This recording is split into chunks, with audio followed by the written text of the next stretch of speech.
Bismillahirrahmanirrahim. Alhamdulillah vassalatu vassalamu ala rasulillah. Ammo ba'd. Assalomu alaykum va rahmatullohi va barakatuh. Azizlar, suhbatimizni vatandoshimiz Imom Termiziy rahmatullohi alayh rivoyat qilgan hadisi sharif bilan boshlaymiz. Payg'ambarimiz sollallohu alayhi va sallam aytdilar: "Innalloha va malaikatahu va ahlas samawati wal arz hatta an-namlata fi juhriha va hatta al-hut fil bahri la yusalluna ala muallimin nas al-khayra." Ravohu Imom at-Termiziy.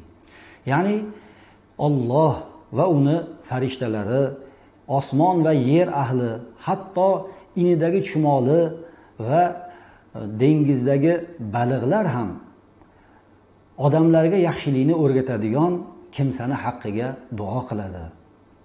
Demak, ushbu hadis sharifdan ma'lum bo'lyaptiki, odamlarga yaxshilikni o'rgatish bu nihoyatda ulkan savob va sharafli bir kasb va xizmat hisoblanar ekan. Ushbu hadisdan ma'lum bo'lyaptiki, odamlarga yaxshilikni o'rgatish u naqadar bir buyuk va sharafli bir xizmat ekan. Ming afsuski, hozirgi kunda ijtimoiy tarmoqlar orqali mana shunday odamlarga yaxshilikni o'rgatayotgan, savob nima, gunoh nima, halol nima, harom nima, yaxshilik nima, yomonlik nimani o'rgatayotgan, ya'ni amru ma'ruf qilayotgan ulamolar va olimlarni kamsitish, ularni masxaralash, ularni g'iybat qilish holatlari kuzatiladi. Bu narsa nihoyatda achinarli holat bu. Chunki oddiy olim bo'lmagan, ulamo bo'lmagan, ahli ilm bo'lmagan oddiy bir insonni masxaralash, obro'sini to'kish, uni g'iybat qilish bu harom ekanligini hammamiz bilamiz. Endi mana shunday hadislarda maqtalgan odamlarga yaxshilikni o'rgatadigan olim ulamolarni u g'iybat qilish, ularni masxaralash bu harom bo'lishi bilan birgalikda ularni, ya'ni zaharli go'shtlarni yeyish bilan teng ekan. Ya'ni zaharli go'shtni yeyish qanday oqibati yomon bo'ladigan bo'lsa, ulamolarni g'iybat qilish, ularni masxaralash ham xuddi shunday holatga olib borar ekan. Bu haqda Imom Ahmad rahmatullohi alayhi shunday deganlar: "Luhumul ulama'i masmumatun. Man shammaha marida va man akalaha mata." Ya'ni ulamolarning go'shtlari zaharlangandir.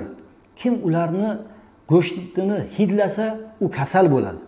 Kim ularni go'shtini yesa, u o'ladi deyaptilar. Alloh saqlasin.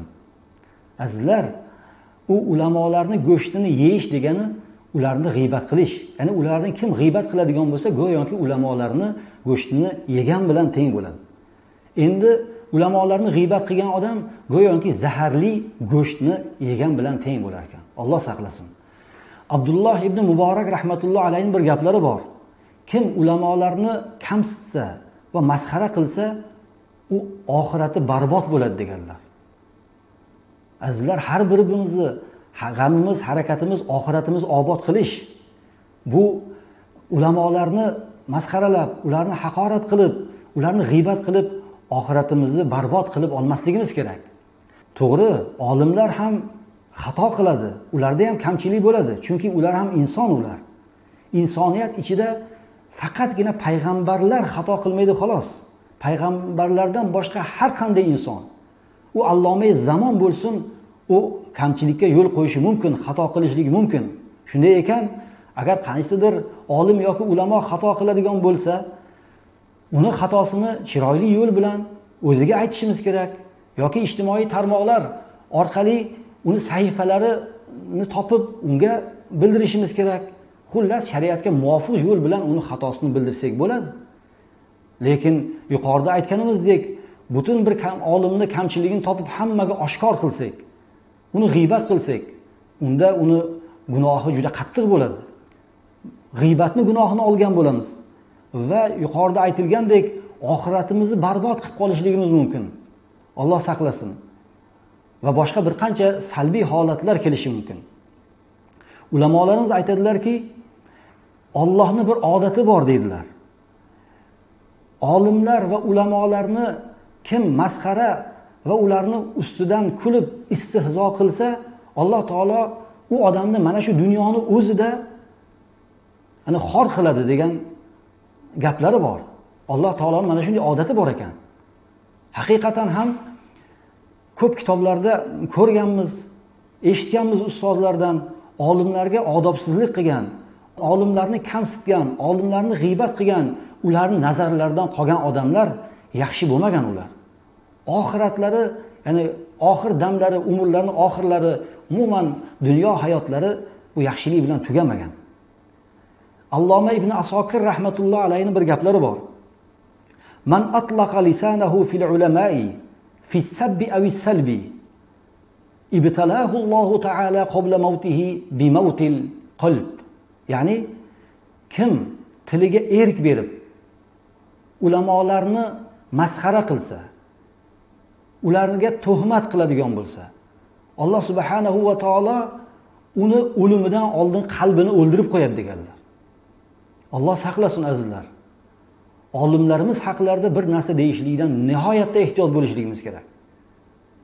Chunki olimlar haqida har qanday gaplarni gapirib, ularning nazaridan qolgan odamlar yuqorida aytganimizdek, ular oxirati yaxshi bo'lmaydi. Oxirati ayanchli holatlar bilan tugaydi. Bu haqda nihoyatda ko'p voqealar bor. Ulardan birini e'tiboringizga havola qilamiz. Suhayl Andalusi rahmatullohi alayhi aytadilarki, meni bir tanishim bor edi. U doim ulamolarni masxaralab, ularning ustlaridan kulib yurardi. Men bir kun o'zim qasd qildimda shu odamga nasihat qilay, bu ishi noto'g'ri, buni bir musulmonlik nuqtai nazaridan bunga nasihat qilay deb uyiga borib, unga vaziyatni tushuntirdim. Bu olimlar, bu payg'ambarlarning merosxo'rlari, bularni kamchiliklarini qidirmagin, bularni ayblarini hammaga oshkora qilmagin, u hammada ham xato bo'ladi deb o'zimda bor ma'lumotlarni aytib unga nasihat qildim. Nasihat qilsam u meni gapimni qabul qilmadi. Meni ham ustimdan kulib, masxaralab gapimni qabul qilmadi, men u joydan chiqib ketdim. Keyin bir qancha muddat o'tgandan keyin eshitsam, Alloh taolo unga bir dard beribdi. Dard ham u ya'ni shollik dardi. Ikki oyog'i umuman ishlamaydigan bir holatga kelibdi u. Keyin men hayron bo'ldim, uni eshitgandan keyin ha u o'ziga o'zi qildi, bu olimlarning ustidan ko'p shunaqa masxaralar qilardi deb yurdimda, bir kun bozorga borsam, bozorda tilamchilik qilib o'tiribdi. Keyin hayron bo'ldim, bu odam bu ancha mol davlati bor odam edi-ku deb surishtirsam, u shu shol bo'lgandan keyin bor topgan, tutgan oldingi boyliklarni hammasini shuni muolaja qilaman deb sarflab, bor mol mulki tugab, oxir majburlikdan bozorga tilamchilikka chiqqan ekan. Keyin hayron bo'ldim, yana o'zim ko'nglimdan o'tkazdim. Bu odam shunchalik obro'li odam edi, bu xor bo'pti-ku deb ko'nglimdan o'tkazdimda, qachon bozorga borsam shu odamga bir qarab qo'yardim. Bu odam o'ziga o'zi qildi-da deb. Bir mahal, bir ikki bozorga borganimda ko'rinmay qoldi u odam.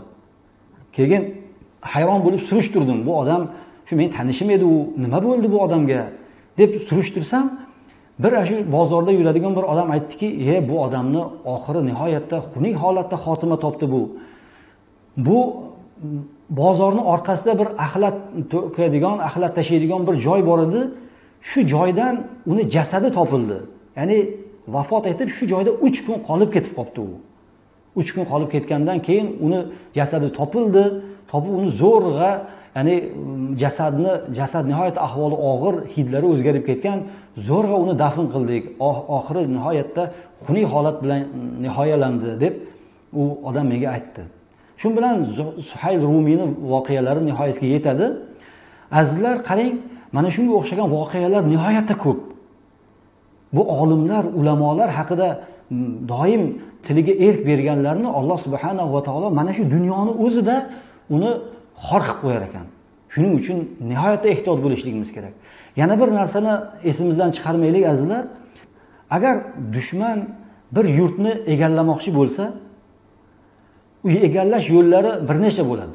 Ulardan biri shu yurtdagi obro'li, e'tiborli odamlar yoki shu yurtning olim va ulamolarini obro'sini to'kib, shu xalqni ularga ergashmaydigan darajaga olib kelib, keyin hujum qilishgan.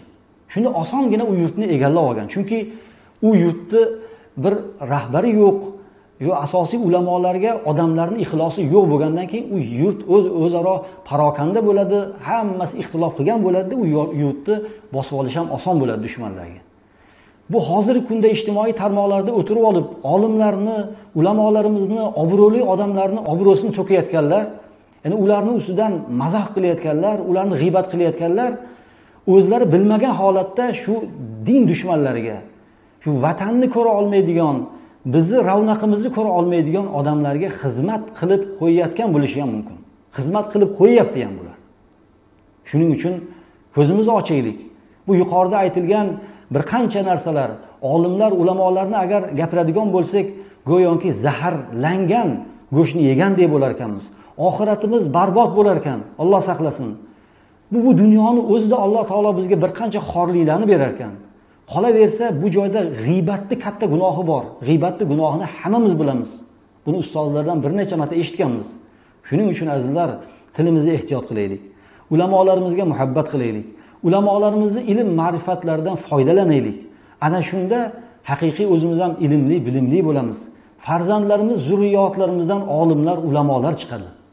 Parvardigor olam barchalarimizni shu olimlar, ulamolarga qiladigan muomalamiz, munosabatlarimizda odob bilan, axloq bilan chiroyli holatda, ya'ni ular bilan muomala qilmoqligimizni o'zi Alloh taolo barchamizga nasib aylasin. Assalomu alaykum va rahmatullohi va barakatuh.